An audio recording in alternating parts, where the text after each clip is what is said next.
Chapter 19. And Joab was told, Behold, the king is weeping and mourning for Absalom. So the victory that day was turned into mourning for all the people. For the people heard it said that day, The king is grieved for his son.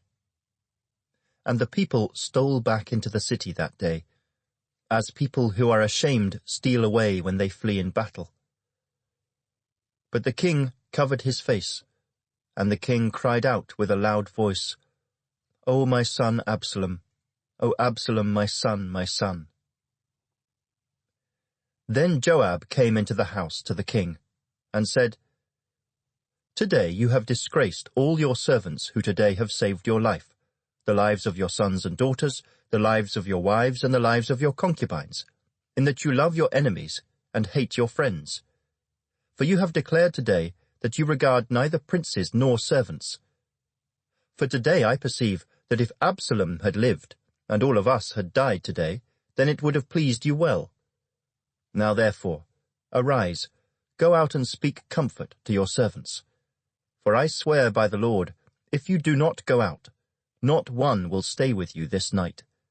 And that will be worse for you than all the evil that has befallen you from your youth until now. Then the king arose and sat in the gate. And they told all the people, saying, There is the king, sitting in the gate. So all the people came before the king. For everyone of Israel had fled to his tent. Now all the people were in a dispute throughout all the tribes of Israel, saying, The king saved us from the hand of our enemies. He delivered us from the hand of the Philistines. And now he has fled from the land because of Absalom. But Absalom, whom we anointed over us, has died in battle. Now therefore, why do you say nothing about bringing back the king? So King David sent to Zadok and Abiathar the priests, saying, Speak to the elders of Judah, saying, Why are you the last to bring the king back to his house, since the words of all Israel have come to the king, to his very house? You are my brethren, you are my bone and my flesh. Why then are you the last to bring back the king? And say to Amasa, Are you not my bone and my flesh? God do so to me, and more also, if you are not commander of the army before me continually, in place of Joab. So he swayed the hearts of all the men of Judah, just as the heart of one man, so that they sent this word to the king, Return, you and all your servants. Then the king returned, and came to the Jordan.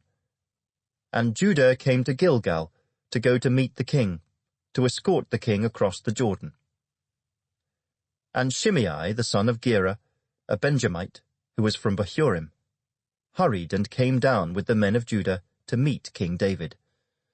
There were 1,000 men of Benjamin with him, and Ziba the servant of the house of Saul, and his 15 sons and his 20 servants with him. And they went over the Jordan before the king. Then a ferry boat went across to carry over the king's household, and to do what he thought good. Now Shimei the son of Gera fell down before the king when he had crossed the Jordan. Then he said to the king, Do not let my lord impute iniquity to me, or remember what wrong your servant did on the day that my lord the king left Jerusalem, that the king should take it to heart. For I, your servant, know that I have sinned. Therefore here I am, the first to come today of all the house of Joseph, to go down to meet my lord the king.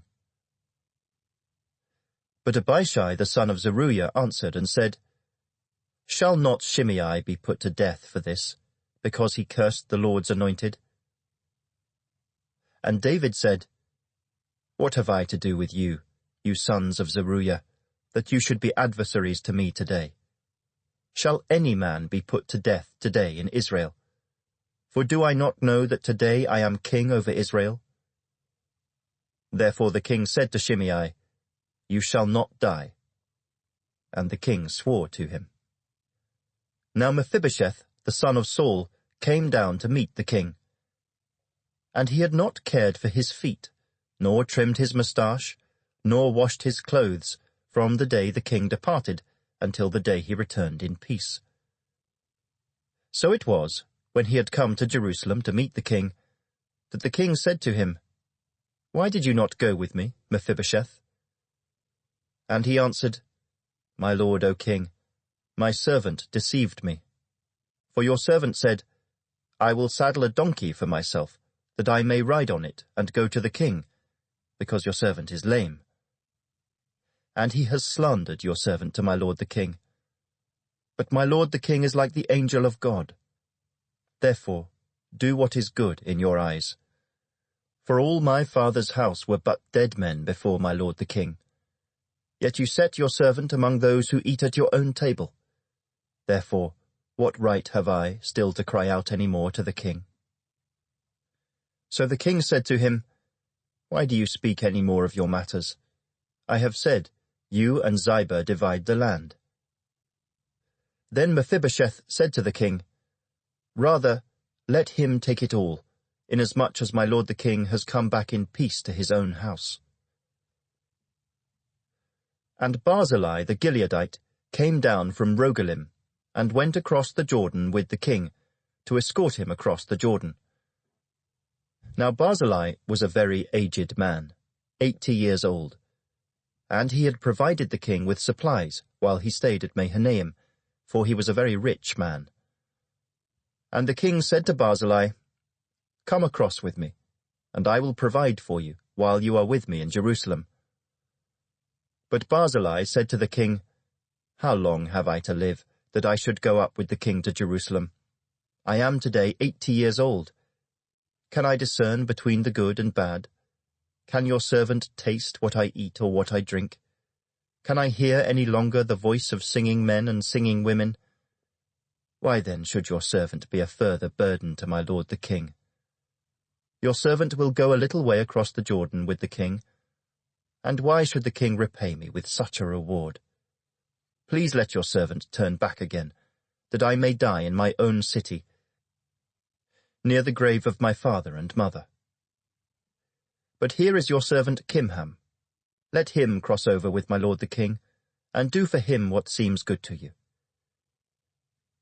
And the king answered, "Kimham shall cross over with me, and I will do for him what seems good to you. Now whatever you request of me, I will do for you." Then all the people went over the Jordan, and when the king had crossed over, the king kissed Barzillai and blessed him, and he returned to his own place. Now the king went on to Gilgal, and Kimham went on with him. And all the people of Judah escorted the king, and also half the people of Israel. Just then all the men of Israel came to the king, and said to the king, "Why have our brethren, the men of Judah, stolen you away, and brought the king, his household, and all David's men with him across the Jordan?" So all the men of Judah answered the men of Israel, "Because the king is a close relative of ours. Why then are you angry over this matter? Have we ever eaten at the king's expense, or has he given us any gift?" And the men of Israel answered the men of Judah, and said, "We have 10 shares in the king. Therefore we also have more right to David than you. Why then do you despise us? Were we not the first to advise bringing back our king?" Yet the words of the men of Judah were fiercer than the words of the men of Israel.